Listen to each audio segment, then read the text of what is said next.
So it's almost that time again, right? It's time for you to put on your overalls, your dungarees, your Wellingtons, whatever else you need in order to get farming, because the Fortuna hub site has now gone live, which can only mean one thing.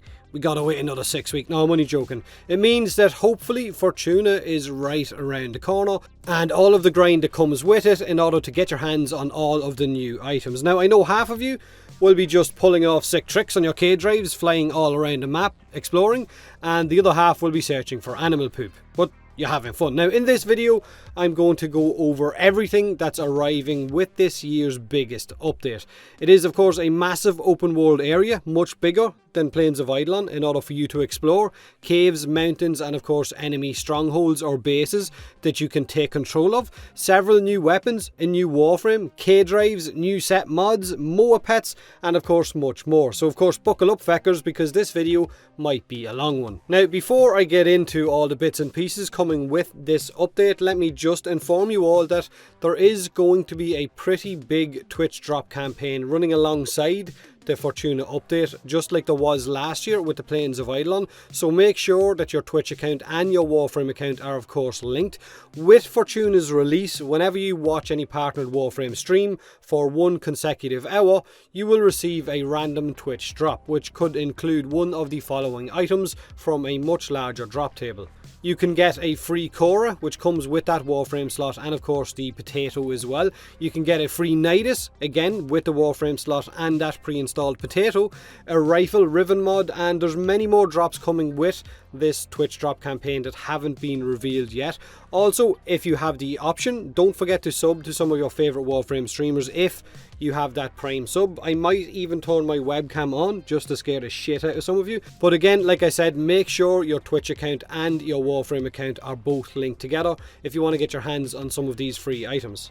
Now, first off, let's talk about the new weapons and of course the new set mods coming with Fortuna. There are 3 new weapons arriving with this update that are all shown off on the Fortuna Hub website. There is a Corpus machete called the Kreska, which was a mining tool used to split large objects, so hopefully there's slash damage in there. It looks like it could also wipe the window of a car pretty damn good as well. There is a Corpus rifle called the Batacore, which charges up every time you get a kill, and once you have it fully charged, you can release a very powerful discharge, which sounds lovely. Nothing like releasing a powerful discharge. There is a Corpus pistol called the Occucore, which sounds like it has a really interesting mechanic. The pistol reaches for its next victim even as it kills. With each kill, it will spawn an energy tendril that reaches for a nearby target. Now, I'm wondering if that tendril will crowd control or give some sort of damage increase for the pistol. We don't know, but it does sound quite unique among all of the pistols we have in game. Now, the new sets of mods making their way into Warframe with the Fortuna update are the Synth mod set, the Tech mod set, and the Mecha mod set.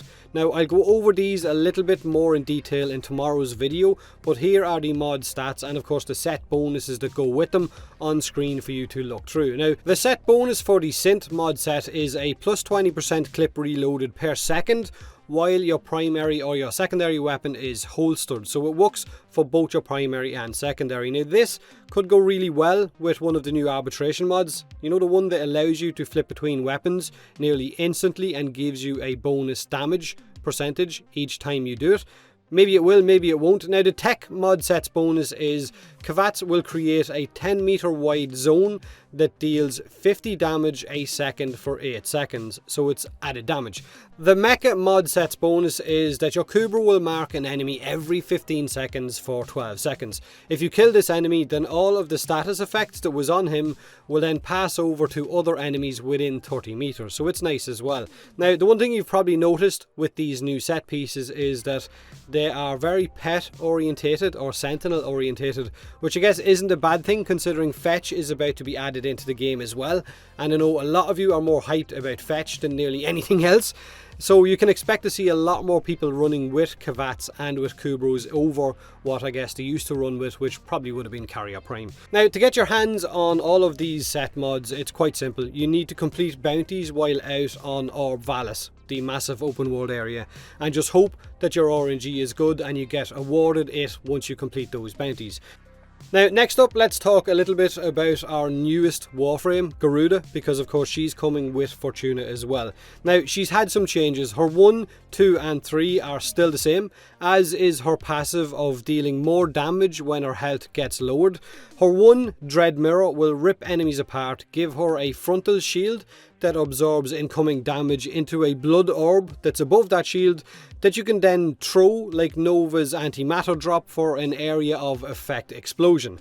Her number 2, Blood Altar, will impale enemies and create a healing tower out of them, where Garuda and teammates will then siphon the health off that enemy that's impaled in order to heal themselves back up.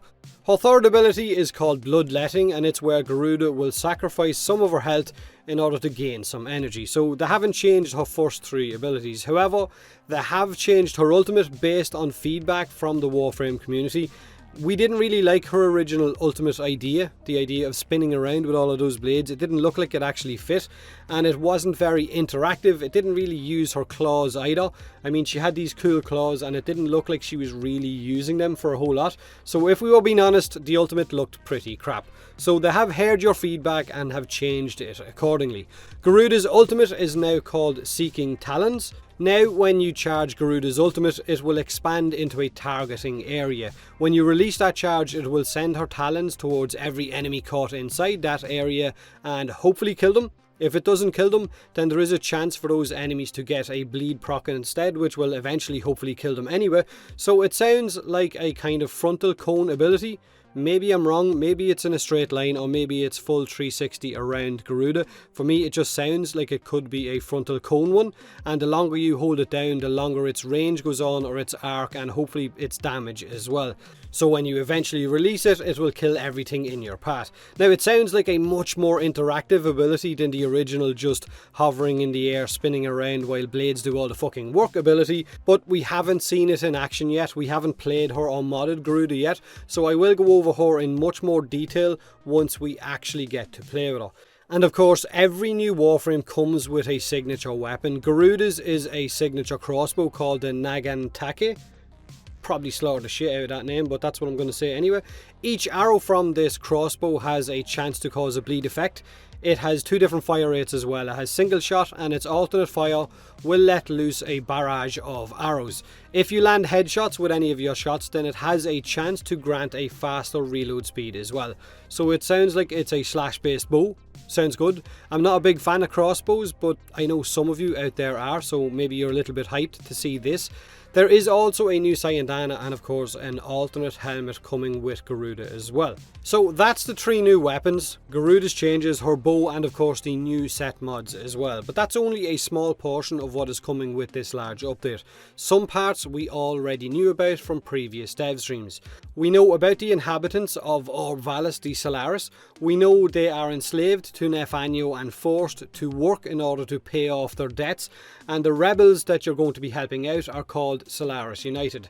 That's the faction we're going to be gaining reputation with, and generally just helping to mass murder fleets of corpus bucketheads or taxmen in order to get sweet rewards and new toys to help us kill more things with. Mining and fishing are of course in Vallis, just like they are in Eidolon, but just slightly different. The fish this time around are robotic, and they're probably going to be a great way to earn reputation with the Solaris United as well, the same way that the fishing in Eidolon was a great way to get rep with the Ostrons. Now, you will need new fishing equipment in order to capture these fish. The fishing poles you got on Eidolon aren't going to do, and of course if you're looking for rare fish, they're going to be found in the large caves that are scattered around Vallis, so we're going to have to go cave hunting. Now, the mining tool now allows you to mine much faster. We've seen this on the dev stream. No more tracing the lines, you just have to stop the bar in the right zone when it circles around, and then you get your metals and gems, and depending on how well you stop it, I think you get a little bit more if you hit it right on the mark. Now, you will be able to track and tranquilize wildlife in order to save it from Nefanyo's forces, and of course gain reputation that way around as well. Now, this is basically poop hunting or poop simulator. We've seen this on the dev stream. Search for poop. I'm not 100% sure if we're going to be able to keep some of these on our Lyset as a kind of a pet. Would be kind of cool. We also know that there will be MOA companions that we can craft from a selection of different parts, legs, body, head and so on, and these will kind of have their own emotions, little chips that make them react in different ways. They're going to be able to pick up loot and of course fight beside you as well, so we're going to have a new pet to finally run around with. Kitguns are of course the sidearm variant of Zaws from Eidolon. We will be able to craft our own sidearms to fit your playstyle by choosing from multiple different parts. Now these kitguns will also have their own arcanes to go with them once I guess you get to the right reputation rank.